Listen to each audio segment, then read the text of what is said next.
Bismillahirrahmanirrahim. Assalamualaikum warahmatullahi wabarakatuh. Pada hari ini kita akan melanjutkan mata kuliah Sistem Pengendalian Manajemen.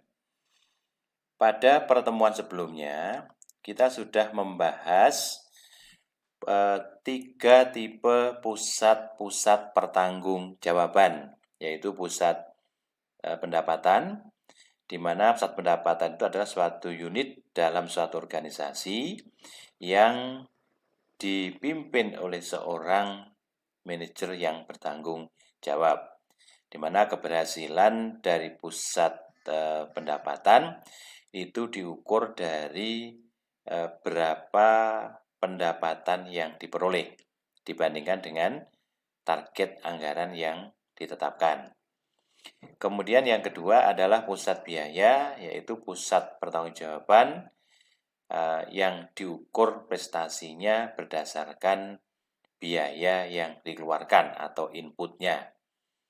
Kemudian yang ketiga adalah pusat laba, yaitu pusat pertanggungjawaban yang prestasinya diukur atas dasar laba yang diperoleh, yaitu perbandingan antara pendapatan dan beban. Nah, pada kali ini kita akan melanjutkan tipe pusat pertanggungjawaban yang keempat, yaitu pusat investasi. Baik, mari kita lihat bagaimana pengertian atau apa pengertian dari pusat investasi. Pusat investasi adalah pusat pertanggungjawaban yang diukur prestasinya atas dasar laba yang diperoleh dibandingkan dengan investasi yang digunakan. Kemudian, pusat investasi diukur prestasinya dengan membandingkan laba dengan jumlah investasi yang digunakan. Nah, ketika kita bicara tentang pusat laba, maka yang jadi fokus adalah bahwa satu pusat laba itu dikatakan berhasil ketika dia menghasilkan laba, yaitu selisih antara pendapatan dengan beban. Ya. Namun demikian, untuk menentukan keberhasilannya, kita gunakan beberapa pilihan tolok ukur tentang laba. Ya. Artinya tidak berarti kalau sudah laba atau pendapatan lebih besar daripada biaya dikatakan berhasil. Tetapi selisihnya pun harus kita bandingkan dengan tolok ukur laba yang digunakan. Kemudian dibandingkan dengan targetnya itu berapa gitu ya. Nah, inilah pusat laba. Nah, sementara di pusat investasi tidak sekedar hanya mengukur laba, tetapi juga mengukur berapa investasi yang digunakan untuk mendapatkan laba. Satu contoh begini, ada 2 divisi A dan divisi B. Divisi A dalam satu periode menghasilkan keuntungan 200 juta. Divisi B mendapat keuntungan 1 miliar. Kalau Anda ditanya dari sudut pandang pusat laba gitu, antara A dengan B itu bagus yang mana prestasinya? Anda tentu menjawab yang B. Kenapa? Karena B mendapatkan keuntungan lebih tinggi dibandingkan dengan A. Di mana A mendapatkan 200 juta, B 1 miliar. Tetapi kalau kita bicara pusat investasi, selain menentukan berapa laba yang diperoleh, itu juga dibandingkan dengan berapa investasi yang digunakan untuk mendapatkan laba. Kembali contoh tadi, divisi A menghasilkan laba 200 juta. tetapi investasi yang digunakan hanya 1 miliar. Ya, 1 miliar mendapatkan laba 200 juta. Sementara B, untuk mendapatkan keuntungan sebesar 1 miliar, itu diperlukan biaya atau investasi sebesar 10 miliar. Maka kalau kita bandingkan secara persentase, A itu ternyata menghasilkan keuntungan dalam persentase yang lebih tinggi, yaitu 200 juta dibagi 1 miliar atau sama dengan 20%. Sementara yang B, keuntungan 1 miliar, kemudian investasinya 10 miliar, maka hanya menghasilkan kembalian sebesar 10%. Maka dapat dikatakan, kalau satu pusat itu diakui sebagai pusat investasi, ya, maka divisi A dianggap mempunyai prestasi yang lebih baik dibandingkan dengan B. Ya, kenapa? Karena yang A menghasilkan tingkat kembalian 20%, sementara divisi B hanya menghasilkan 10%. Nah, itulah contoh perbedaan antara pusat laba dengan pusat investasi. Baik, nah kemudian apa tujuan pengukuran pusat investasi? Mirip dengan tujuan dari pusat laba. Yang pertama adalah menyediakan informasi yang bermanfaat dalam pengambilan keputusan mengenai investasi yang digunakan manajer divisi dan memotivasi manajer untuk melakukan keputusan yang tepat. Mirip dengan pusat laba ya. Yang kedua, mengukur prestasi divisi sebagai kesatuan yang berdiri sendiri. Kemudian yang ketiga, pembandingan prestasi antar divisi untuk penentuan alokasi sumber ekonomi. Nah, itulah tujuan yang hendak dicapai dalam rangka pengukuran pusat investasi. Oke. Kemudian, informasi atas dasar pusat investasi itu dapat memotivasi manajer. Ini kaitannya dengan aspek perilaku. Ya. Pertama adalah menghasilkan laba yang memadai dengan keleluasaan untuk mengambil keputusan tentang sumber ekonomi dan fasilitas fisik yang digunakan. Jadi ketika kita bicara pusat laba kemarin, ada kendala bahwa dalam pusat laba itu istilahnya itu dilepas kepalanya, dipegang ekornya. Artinya apa? Artinya diberi kebebasan tapi ada keterbatasan yang menurut kantor pusat ini memang harus diambil. Ya. Dalam kaitannya dengan keekonomian perusahaan secara keseluruhan, ya. Tetapi dengan menggunakan pusat investasi itu kan memberikan satu kesadaran bagi manajer bahwa laba yang dihasilkan itu harus dihubungkan dengan fasilitas yang digunakan. Jadi tidak sekedar hanya menghasilkan keuntungan, tetapi bagaimana dia mengelola fasilitas yang ada. Sehingga kalau fasilitasnya katakanlah dia mengejar jangka pendek, ya. Awal-awal tahun jangka pendek, dia menggunakan mesin yang terlalu ofensif, sehingga menghasilkan laba yang besar. Ya. Kemudian kalau kita hitung tingkat kembalian tentu lebih tinggi, ya. Tetapi dalam jangka waktu tertentu, fasilitas fisik atau aset yang mestinya masih bisa digunakan itu sudah nggak mampu lagi memberikan kontribusi secara ekonomi bagi perusahaan karena sudah dipaksa bekerja di awal. Nah, ini aspek perilaku. Jadi, memang dapat memotivasi, tetapi harus mempertimbangkan aspek-aspek jangka panjang perusahaan, bagi perusahaan secara keseluruhan. Itu yang pertama. Yang kedua adalah mengambil keputusan untuk menambah investasi bila investasi tersebut memberikan kembalian yang memadai. Ya. Jadi ketika ada satu usulan investasi yang memadai, di mana hasil dari investasi itu melebihi tingkat kembalian, namanya ROI ya, yang lebih tinggi dari investasi sebelumnya, tentu dia akan mengambil keputusan itu.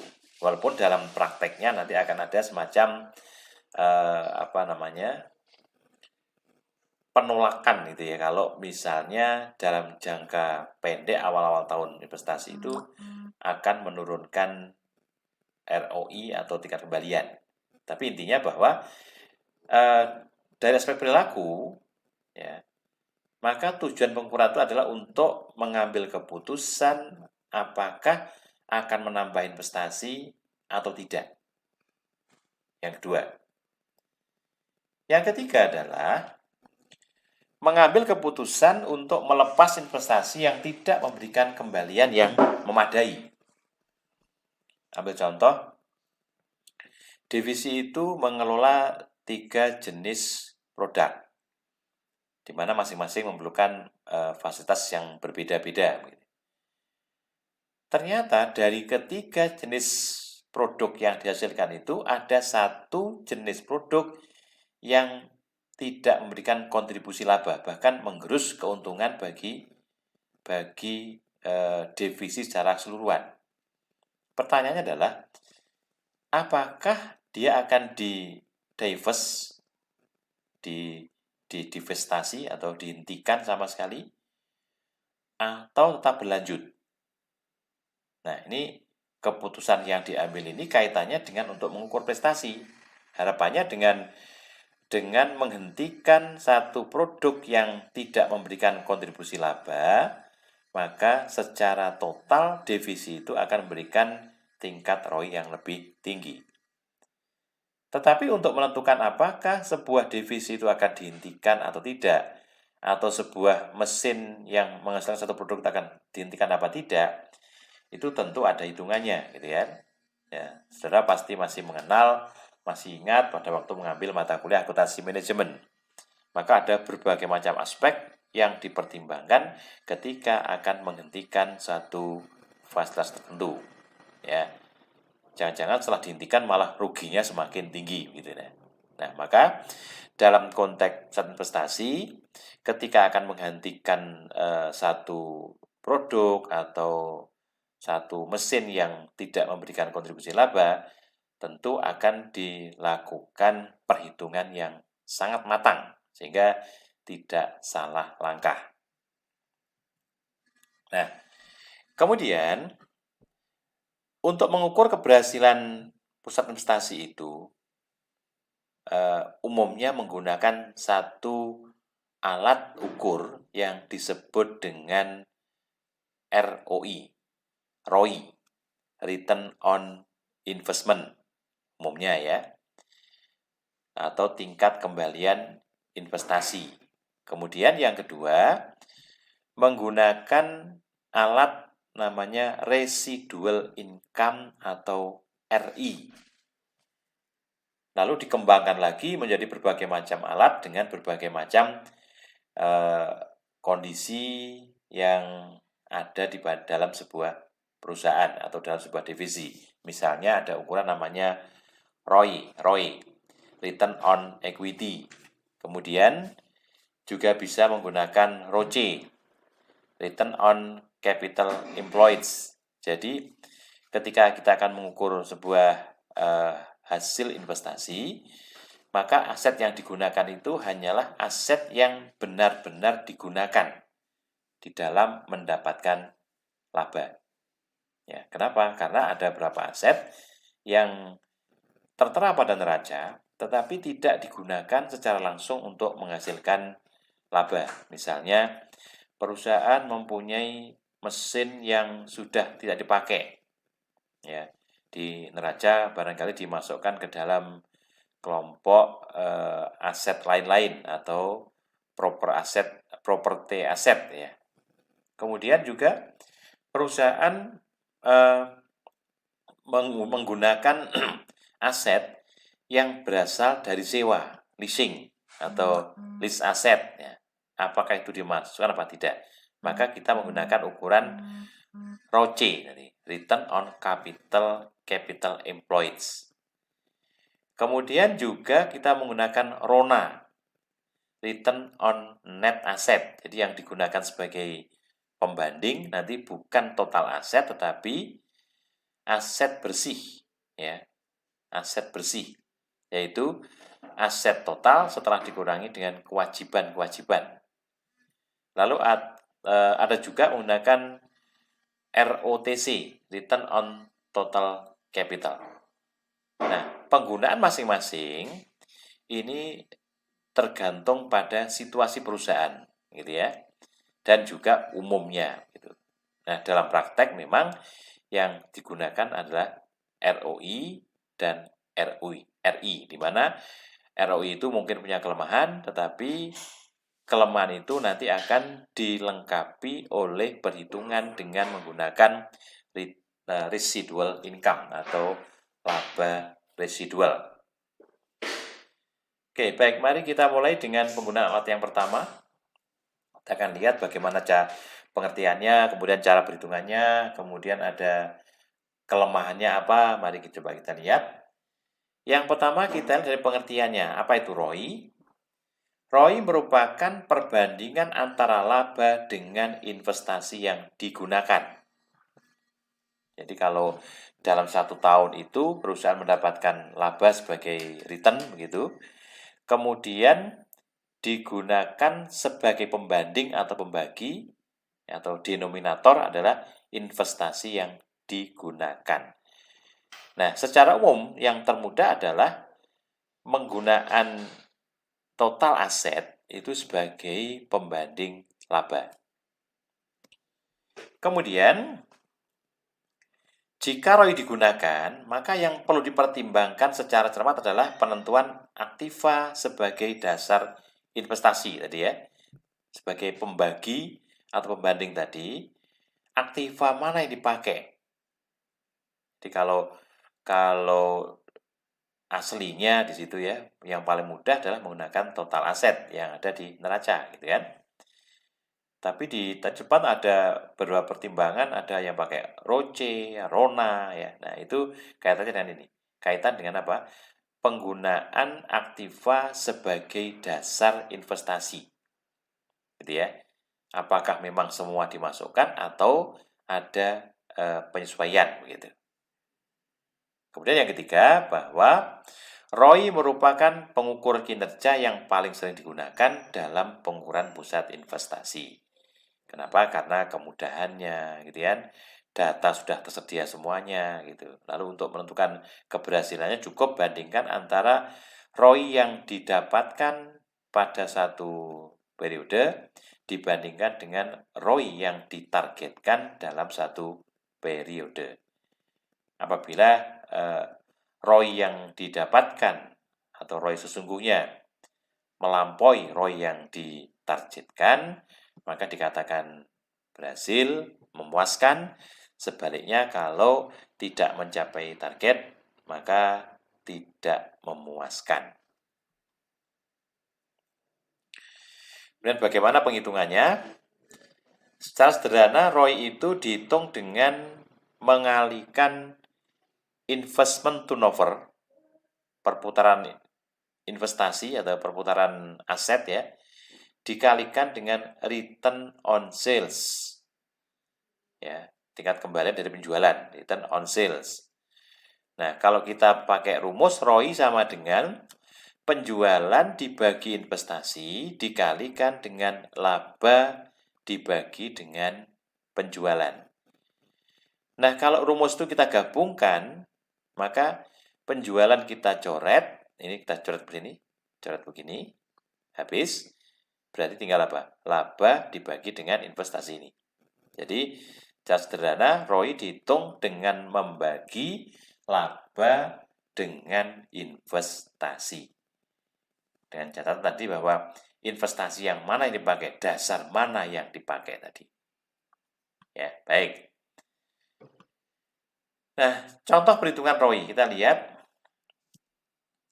divisi A, divisi B, dan divisi C, dia melaporkan laporan laba rugi dalam satu periode, di mana divisi A penjualan 2250, kemudian piutang 800, aktiva operasi 1 juta, laba operasi 220.000, dan laba setelah pajak 165.000.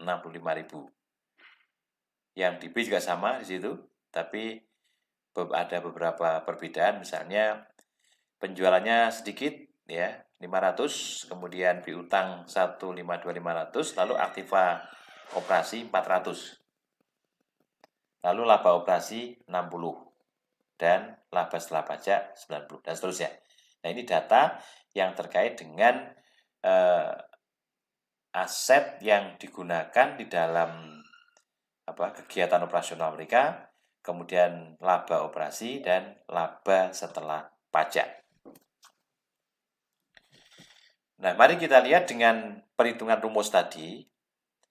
Maka divisi A, investment turnover, yaitu penjualan dibagi investasi, sama dengan 2,25 kali. 2,25 kali. Kemudian,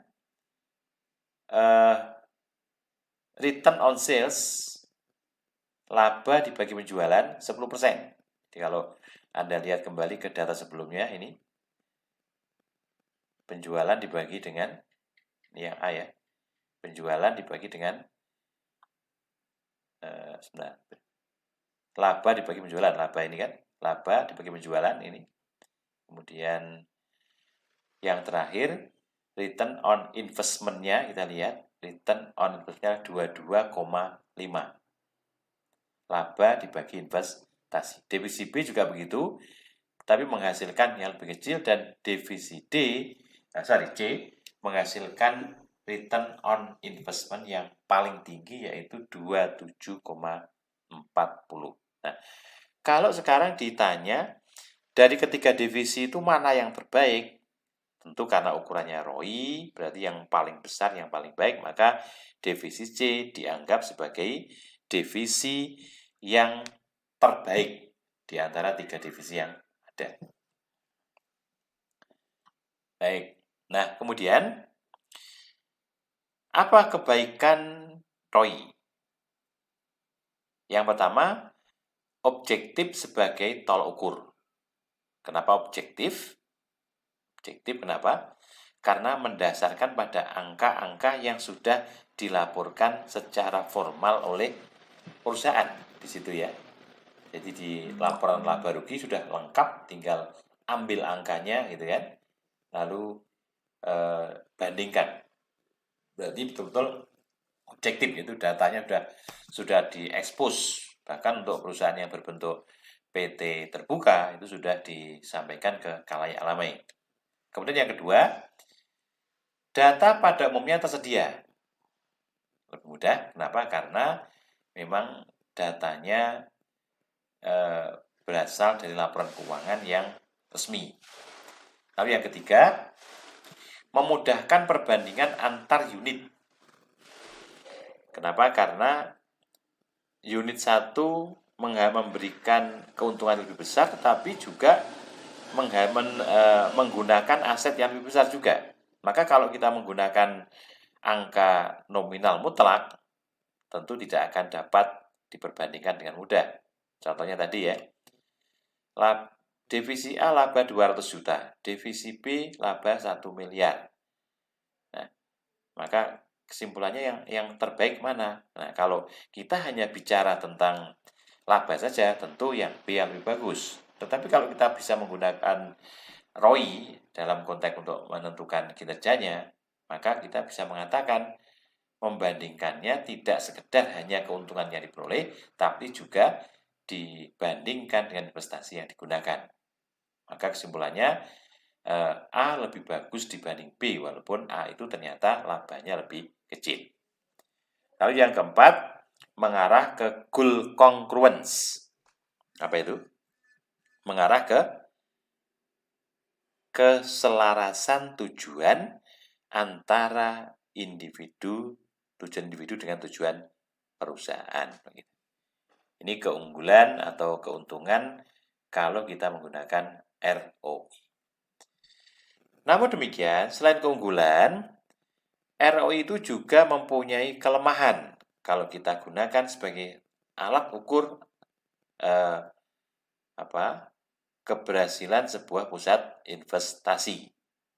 Yang pertama adalah tindakan yang menaikkan nilai ekonomi divisi dipandang sebagai merugikan divisi. Ya, karena menurunkan prestasi karena menurunkan ROI divisi. Jadi intinya gini, yang pertama ini.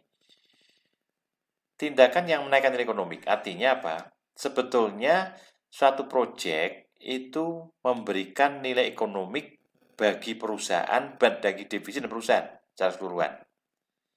Tetapi dia memandang sebagai apa? Kerugian.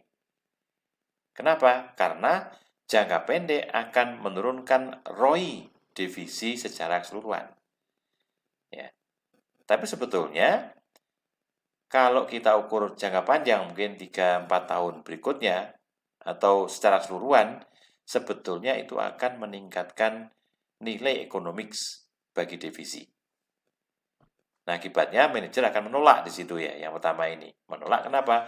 Karena dengan menerima satu proyek yang akan berdampak pada ROI divisi yang turun, tentu akan ditolak. Walaupun secara keseluruhan perusahaan juga akan memberikan keuntungan yang lebih tinggi. Gitu. Yang pertama.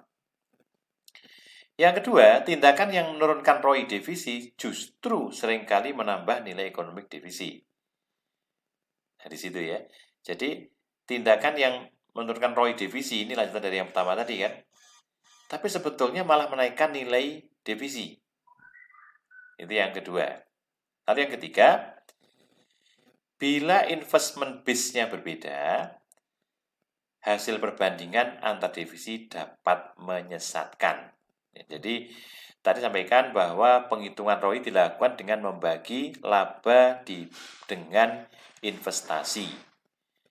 Nah, kalau divisi-divisi dalam perusahaan itu menggunakan dasar yang berbeda-beda, misalnya A menggunakan total aktiva, total aset, yang B menggunakan total aset yang digunakan, itu dikurangi dengan beberapa aset yang perlu dibuang terlebih dahulu gitu. Yang C menggunakan dasar yang lain. Ya. Nah, maka dalam menentukan tingkat keberhasilan ya, itu akan menyesatkan. Bisa jadi bisa menimbulkan apa? Keputusan yang berbeda. Baik, yang ketiga. Kemudian yang keempat, suboptimisasi dengan memanipulasi basis investasi karena ROI merupakan angka rasio. Jadi kelemahan dari manajemen adalah ketika dia akan menentukan berapa ROI yang sesungguhnya, dia akan mencoba untuk memperkecil dasar investasi dengan berbagai macam alasan ya. Misalnya harus mengurangi aset ya, dikurangi ya. Kemudian juga aset itu kan diperoleh dari utang, maka kurangi utang terlebih dahulu gitu. Nah, sehingga hasil dari ROI itu akan tinggi. Walaupun tidak masalah ya, tapi tentu harus disepakati bersama di awal gitu. Jadi tidak diperkenankan untuk melakukan manipulasi basis investasi. Ya. Karena angka ROI merupakan angka rasio. Maka semakin kecil basis investasi, maka ROI tentu akan semakin tinggi atau semakin besar. Maka jangan sampai semua manajer berlomba-lomba untuk mengurangi basis investasi. Contoh begini. Mestinya perusahaan itu memiliki aset. Katakanlah usaha utamanya itu pengiriman barang. Ya, mestinya dia mesti mempunyai aset yang berupa truk atau alat-alat yang digunakan untuk mengirim barang. Tetapi dengan pertimbangan akan diukur ROI-nya, maka dia lebih baik tidak membeli aset itu, tidak membeli kendaraan, tapi cukup dengan menyewa. Nah, karena menyewa, otomatis tidak akan masuk ke dalam dasar investasi. Maka sebagai pembanding nanti, pembaginya begitu, itu lebih kecil. Walaupun konsekuensi nanti mesti laba juga kecil ya. Kenapa? Karena harus membayar biaya sewa itu. Tetapi itu satu tindakan yang disebut dengan suboptimisasi. Jadi tindakan memanipulasi basis investasi untuk meningkatkan ROI divisinya. Nah, itulah beberapa kelemahan dari ROI. Baik, mari coba kita lihat yang ketiga tadi. Return on investment, ROI, sub-optimization. Jadi, manajer cenderung melakukan investasi yang membuat divisinya kelihatan bagus, meskipun investasi tersebut tidak menguntungkan perusahaan. Jadi namanya sub-optimization.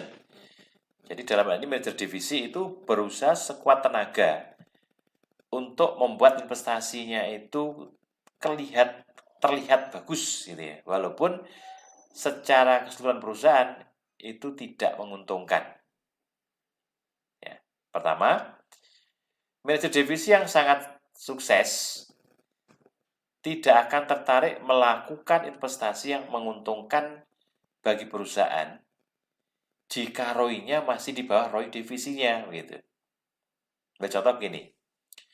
Saat ini ROI divisi A adalah 20%. Kemudian oleh kantor pusat, divisi A ini diminta untuk menjalankan satu proyek. Tapi di awal-awal memang ROI-nya kecil. Proyek baru itu ternyata apa? ROI-nya hanya 15%. Tetapi perhitungan secara keseluruhan bagi perusahaan selama umur ekonomis proyek ini akan memberikan keuntungan bagi perusahaan setelah diukur menggunakan berbagai macam alat ukur. Nah, salah satunya adalah analisis investasi, pakai IRR atau pakai NPV gitu ya, itu menguntungkan. Tetapi bagi divisi, dia tidak mau mengambil investasi itu. Kenapa? Karena akan menurunkan ROI divisinya. Andaikan dibuat rata-rata, tadi kan sebelumnya 20% nih ROI-nya. Kemudian, kalau ditambah dengan proyek baru ROI 15, ya katakanlah kalau diasumsikan sama, berarti ROI divisi dengan menerima proyek baru itu turun dari 20% menjadi 17,5%, yaitu 20 ditambah 15 dibagi dengan 2 begitu. Maka cenderung apa? Manajer divisi akan menolak investasi baru yang akan berdampak ROI-nya itu menurun. Itu yang pertama. Yang kedua, manajer divisi yang tidak sukses akan melakukan investasi yang tidak menguntungkan bagi perusahaan karena ROI investasi tersebut di atas return divisinya. Nah, kedua kondisi inilah yang disebut dengan sub-optimization. Nanti kita akan lihat contoh penerapannya seperti apa. Nah, ini contohnya. Tidak ada investasi. Oke. Jadi yang atas adalah kondisi sebelum ada suatu project yang di sini, yang atas ini. Ya. Di investasi ini apa? Tidak berinvestasi pada proyek yang menguntungkan perusahaan. Artinya dia menolak investasi baru yang menguntungkan perusahaan, ya, tetapi bagi divisi tidak menguntungkan, gitu kan? Misalnya ini.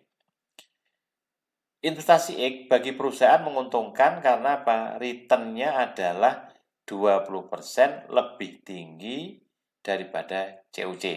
COC-nya 15%. COC itu apa? Cost of capital, biaya modal. Mari kita lihat kondisi begini. Jadi, ada kondisi tidak berinvestasi pada proyek yang menguntungkan perusahaan.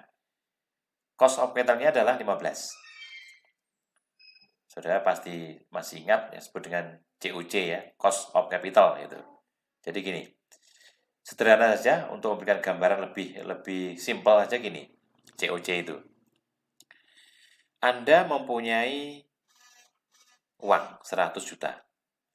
Saat ini disimpan di bank dalam bentuk deposito dan mendapatkan bunga misalnya 8%. Ya, maka biaya modalnya 8%. Artinya begini, ketika uang itu Anda ambil, kemudian digunakan untuk investasi, harapan Anda adalah hasil investasi itu harus bisa memberikan lebih dari 8%. Namanya COC, cost of capital, itu atau biaya modal. Nah, mari kita lihat kasusnya begini. Divisi A sebelum laba sebelum pajak 100.000, investasinya 1 juta. Kemudian yang B, ya, laba sebelum pajak 400.000, kemudian investasi sama-sama 1 juta. Maka ROI A adalah 10%, ROI B adalah 40%. Jadi ROI-nya sudah diketahui masing-masing. ROI A 10%, ROI B adalah 40%. Nah, mari kita lihat case-nya. Investasi sebesar atau sebuah investasi X dengan total investasi 100.000 dan laba per tahunnya adalah 20.000. Nah, sehingga apabila divisi A itu menerima investasi baru senilai 100.000, maka laba sebelum pajak berubah dari 100.000 menjadi 120.000. Sementara investasinya dari 1 juta ditambah 100 menjadi 1.100.000. Maka ROI-nya dari 10% berubah menjadi 10,9%. Oke. Lalu divisi B, laba sebelum pajak 400.000 ditambah dengan laba untuk investasi X menjadi 420.000. Sementara investasi yang digunakan dari 1 juta ditambah 100 menjadi 1.100.000. Maka ROI divisinya menjadi 38,2. Ini ya, 38,2. Oke, kisah kita lihat ini. Jadi investasi X bagi perusahaan menguntungkan. Nah, hitungan X ini, kalau yang menghitung kantor pusat perusahaan, itu kan, dia mengatakan bahwa return yang didapat itu lebih tinggi dibandingkan dengan COC. COC berapa tadi? 15%. Berarti proyek ini sebetulnya apa? Sangat layak untuk diterima, ya, diterima. Kenapa? Karena secara perusahaan atau keuntungan perusahaan meningkat, ya. Meningkatkan keuntungan atau return yang didapat lebih tinggi dibandingkan dengan cost of capital. Tapi kita lihat divisi B di situ, divisi B ini tidak tertarik karena proyek X akan menurunkan ROI divisi menjadi 38,2. Jadi kalau A ini pasti dia nerima, kan? Kenapa? Karena ROI-nya dari 10 menjadi 10,9 kan naik kan. Itu biasanya dia menerima gitu. Tapi yang B ini cenderung menolak. Mengapa? ROI sebelumnya 40%. Kalau ditambah dengan proyek X yang baru ini, ternyata ROI-nya apa? Turun dari 40 menjadi 38,2%, menurun.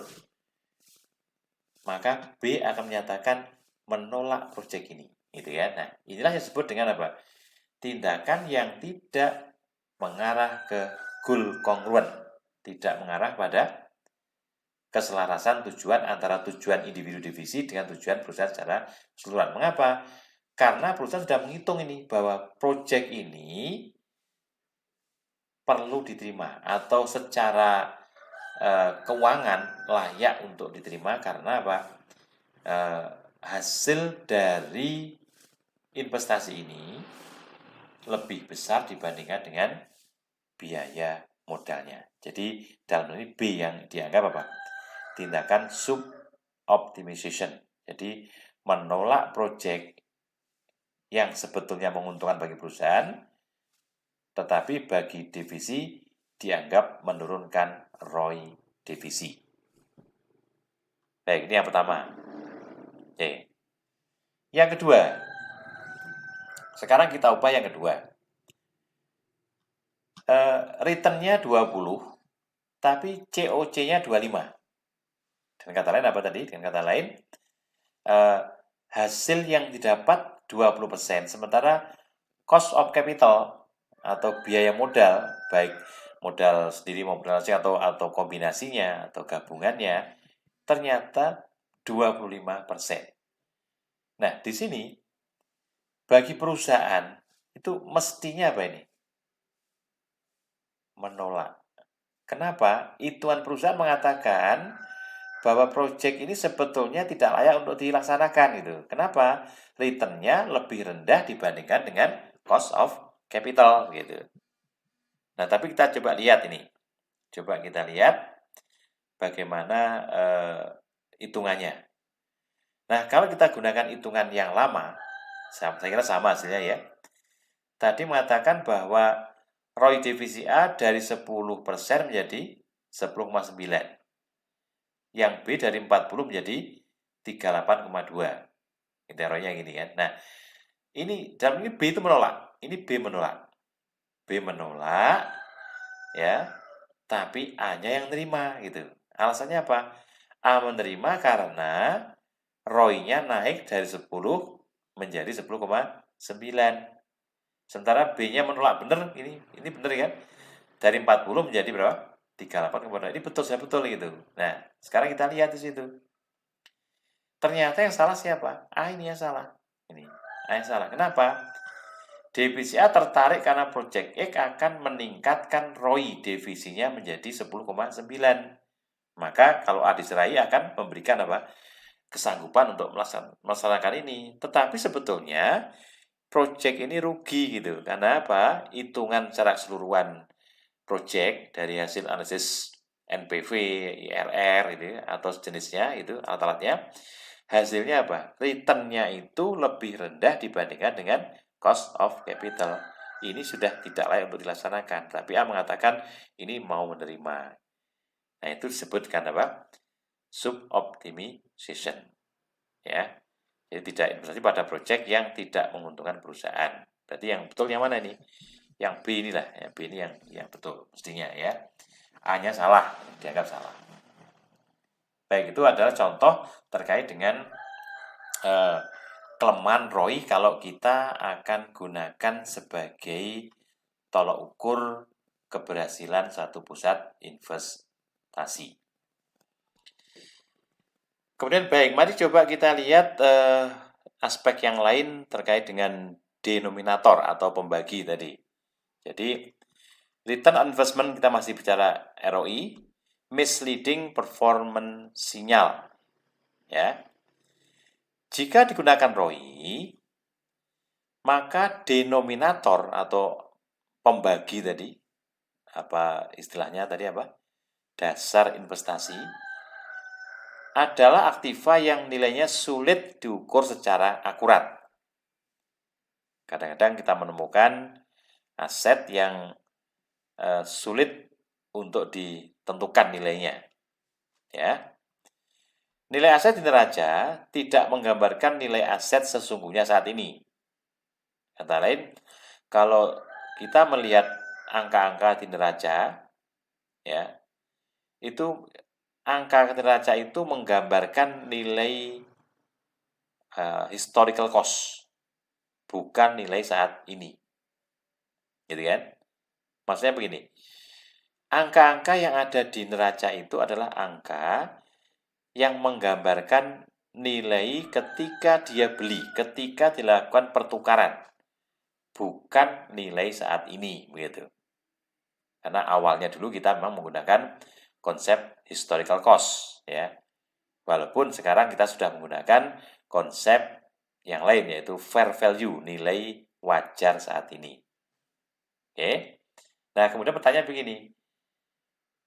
Bagaimana jika NBV digunakan? Jadi nilai buku, ya, nilai buku yang kita gunakan, begitu. Oke, mari kita lihat. Ada nilai buku yang lama dan nilai buku yang baru. Ini kan masalah, ya. Nilai buku yang lama dan baru akan ada masalah, ya, terkait dengan ROI. Coba kita lihat laporan keuangan divisi A dan divisi B. ROI overstatement jika menggunakan nilai buku. Ya, nilai bukunya. Kita lihat. Divisi A dan divisi B, laba sebelum depresiasi adalah 110. Sama ya antara A dan B. Lalu depresiasi untuk mesin A 10.000, divisi untuk aset divisi B, depresiasi untuk aset divisi B 20.000, sehingga laba setelah pajak, laba setelah depresiasi menjadi 100.000, untuk B-nya berapa? 90.000. Misalnya aset dengan menggunakan aset nilai buku, divisi A 500, divisi B berapa? 3 juta. Maka ROI divisi A adalah 20, ROI divisi B berapa? 3%. Jadi ROI divisi A 20%, ROI divisi B adalah 3%. Kita lihat keterangannya. Divisi A asetnya lama. Berarti aset yang sudah dibeli sekian tahun yang lalu. Berarti nilai bukunya kecil. Nilai buku adalah selisih antara nilai perolehan aset setelah dikurangi dengan akumulasi depresiasi. Nah, karena penggunaan nilai buku ini mengakibatkan apa? Nilai bukunya kecil, ROI-nya terlalu besar. Gitu ya. Jadi tidak menggambarkan sebenarnya sebetulnya di situ. Misalnya, bisa dia juga punya tanah gedung yang dibeli sudah 10 tahun yang lalu, gitu kan, tentu harganya masih murah. Nah, sekarang kalau dinilai sekarang, tentu akan lebih tinggi. Nah, sementara divisi B, ini menggunakan aset-aset yang baru, sehingga nilai bukunya masih tinggi. Ya, masih tinggi ini. Jadi, divisi B asetnya baru, sehingga depresiasi dan NBV-nya besar. Maka akibatnya apa? ROI terlalu kecil. Karena penggunaan nilai buku sebagai dasar investasi. Nah, pertanyaan begini, kalau begitu apa konsekuensinya? Gitu. Ketika kita membuat satu analisis, kita juga harus memperhatikan aset yang digunakan itu aset lama atau aset baru. Karena dasar yang dipakai adalah nilai buku, bukan harga perolehan. Itu disebut dengan sinyal yang misleading. Ya, sinyalnya misleading. Jadi salah sinyal berarti salah dalam membuat satu keputusan. Baik, itu adalah salah satu kelemahan dari penggunaan ROI. Lalu yang kedua adalah residual income atau laba residual atau laba residu. Ya. Tapi ada masalah nih. Pokoknya kalau ROI-nya itu masih di bawah ROI sebelumnya, maka ditolak gitu ya. Atau ROI-nya masih di bawah ROI yang ditargetkan, ditolak gitu ya. Nah, mari kita lihat kelemahan-kelemahan tadi itu bisa ditutup dengan menggunakan metode yang kedua, yaitu metode residual income atau RI. Nah, dalam menghitung RI ini,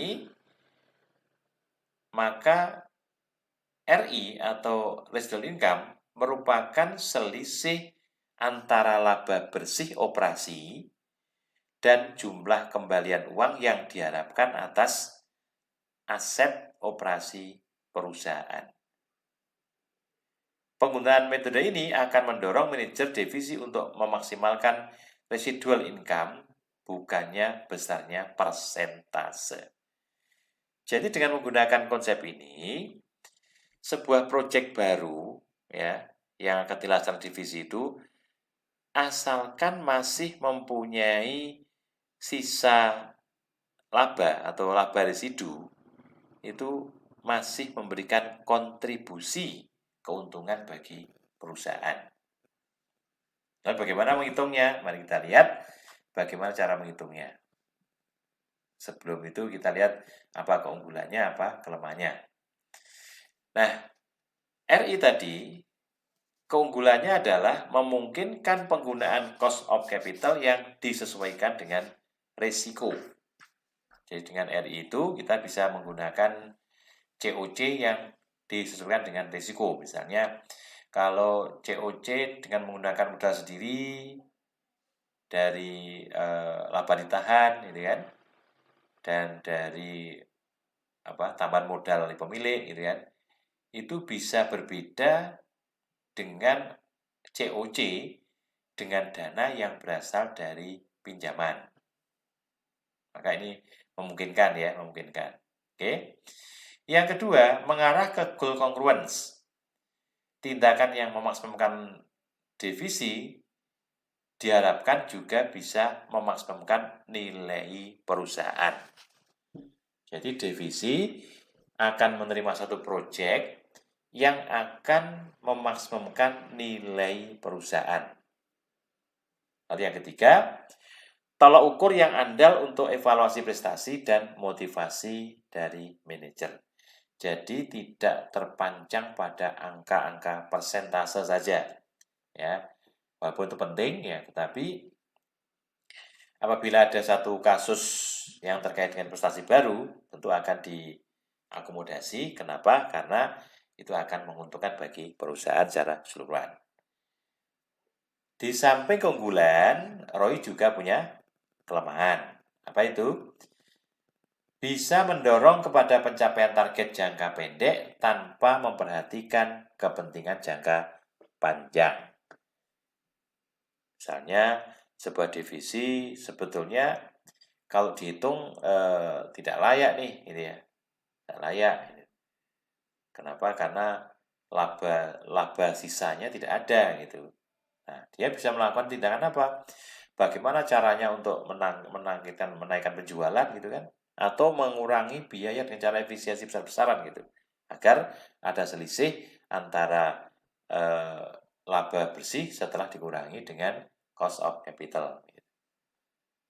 Nah, walaupun dua-duanya juga punya masalah gitu ya, tapi ini akan memberikan sedikit pemecahan masalah terkait dengan tadi ada divisi yang menolak investasi karena apa? ROI-nya akan turun, atau sebaliknya menerima satu proyek yang menaikkan ROI divisi padahal merugikan bagi perusahaan. Maka dengan menggunakan RI ini, dua-duanya akan mengarah ke goal congruent. Artinya kalau nilainya itu masih positif, itu tentu akan menaikkan nilai perusahaan. Begitu.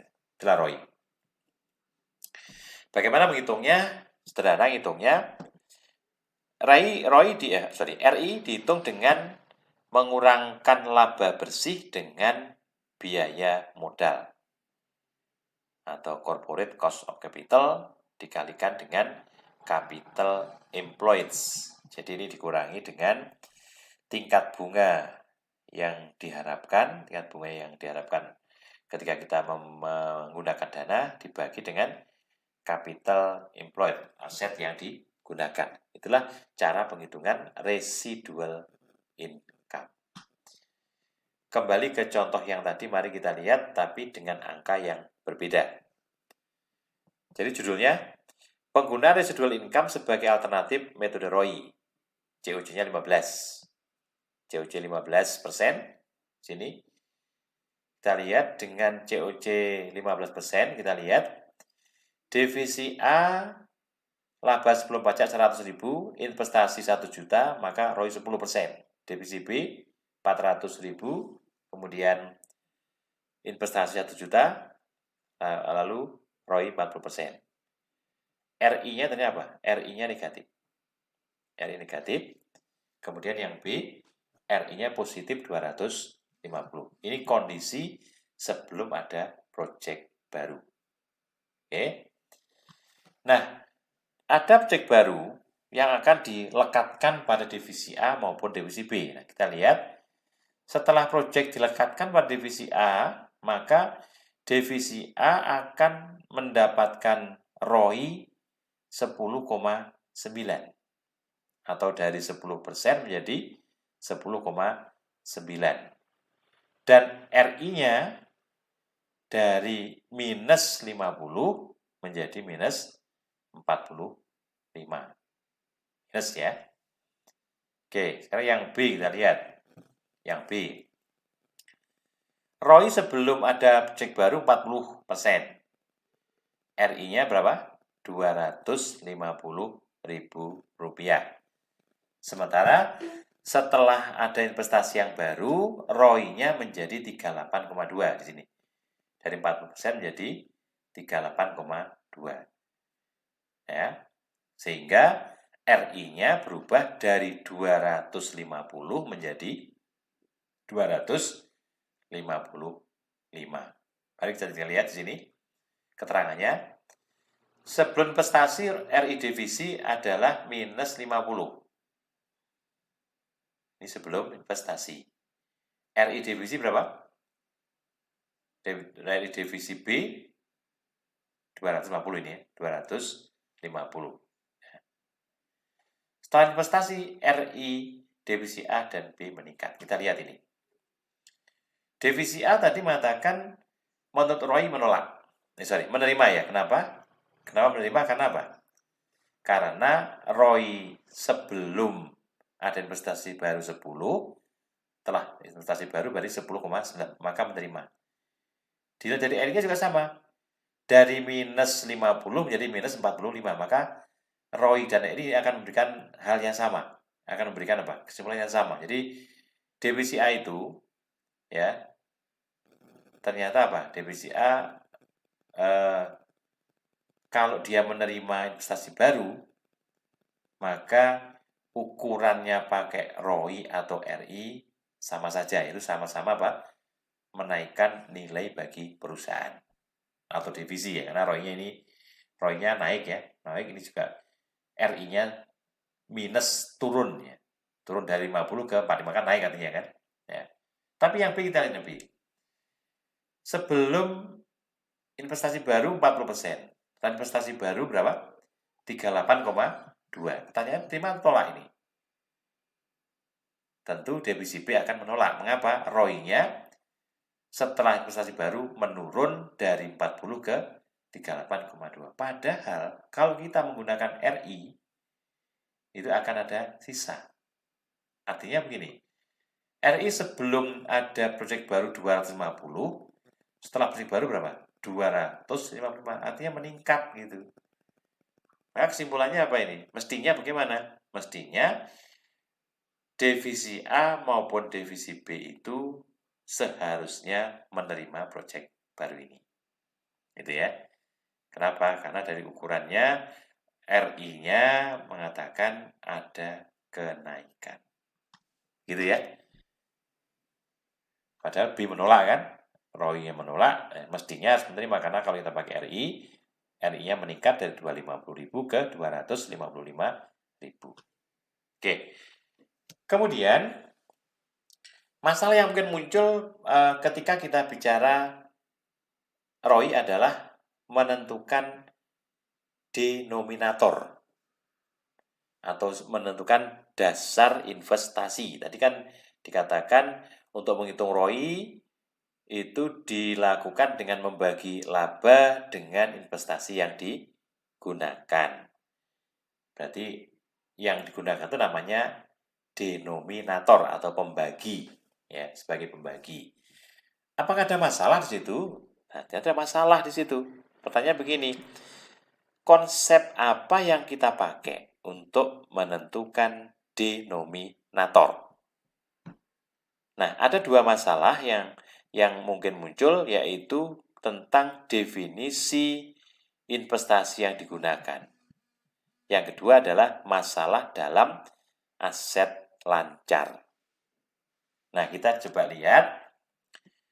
Yang pertama adalah total aset yang tersedia, total aktiva yang tersedia di sini.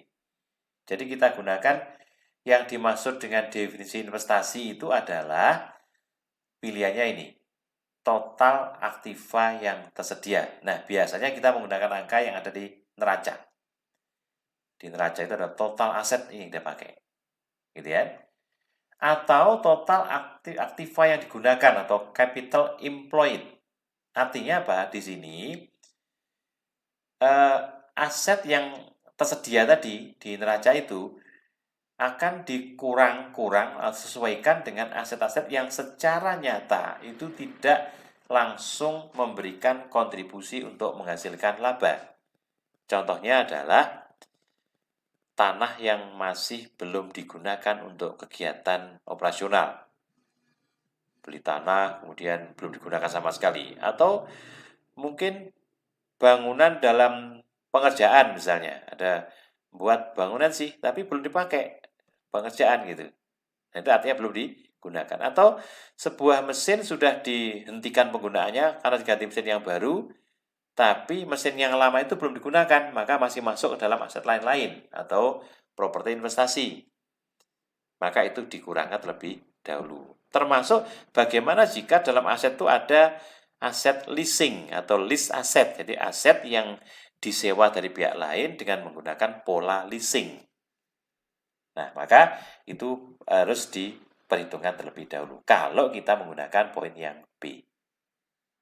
Tentu akan berbeda dengan A. Kalau A semuanya, kalau pakai B berarti ada pengurangan. Berarti nanti akan berakibat apa? ROI kalau kita menggunakan denominator yang B lebih besar dibandingkan dengan ROI dengan menggunakan denominator yang A. Lalu yang ketiga, yang C, total modal ditambah dengan utang jangka panjang. Sebenarnya kalau dibalik bisa ini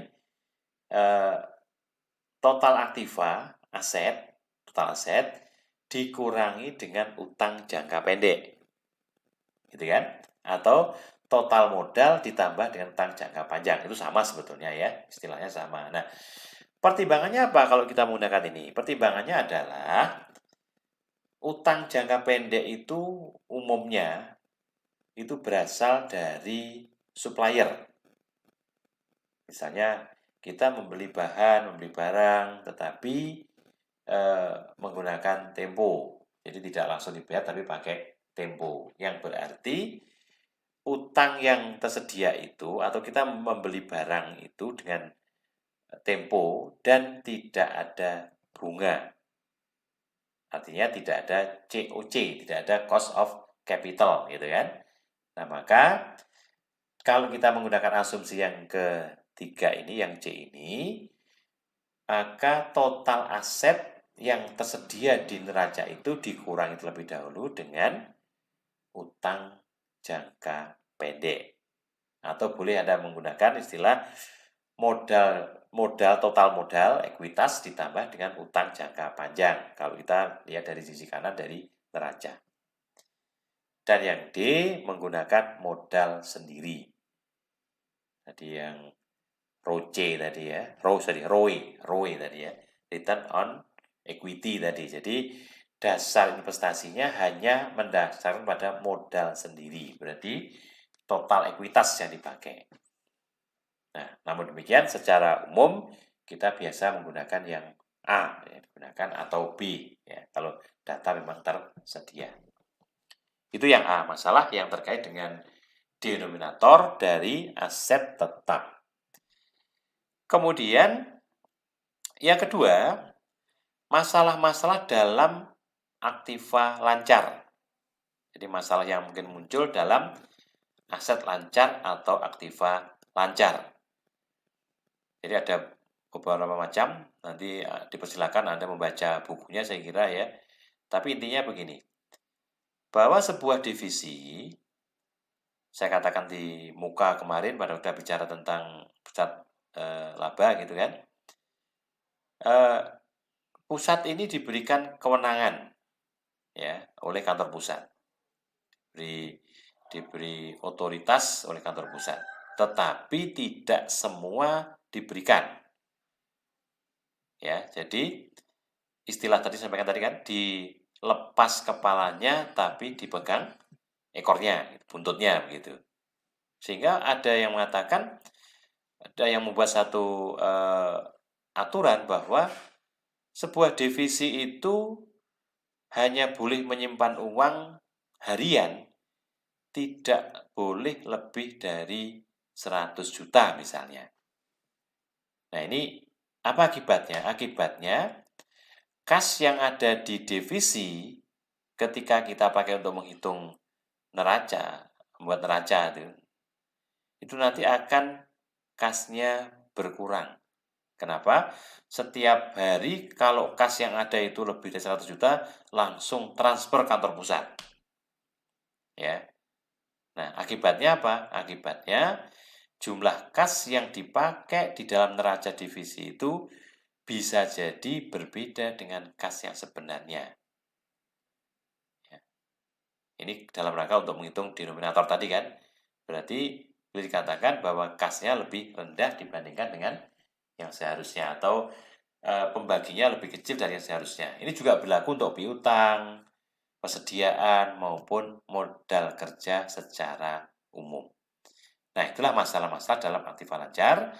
Jadi intinya dalam menentukan denominator tadi kan aset lancar plus aset tetap kan begitu kan. Nah, di aset tetap masalahnya yang pertama tadi itu tetap konsep ini dipakai apakah total aktiva tersedia atau total aktiva yang digunakan atau total modal ditambah utang jangka panjang atau benar sendiri. Sementara dalam aktiva lancar adalah masalah kas, masalah piutang, masalah persediaan, masalah modal kerja secara umum. Nah, di situ tentu akan mempunyai dampak di dalam menentukan denominator.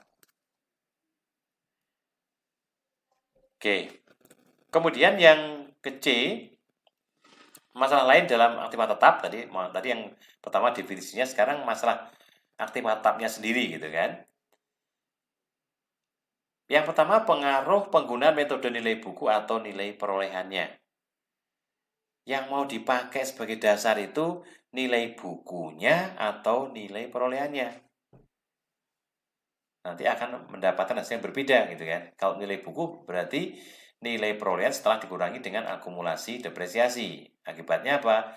Mesin yang lama yang sudah dimiliki sekian tahun yang lalu tentu nilai bukunya kecil. Ya, sementara kalau masih baru sama sekali, nilai bukunya tentu akan sangat besar gitu kan. Nanti akan berpengaruh terhadap ROI.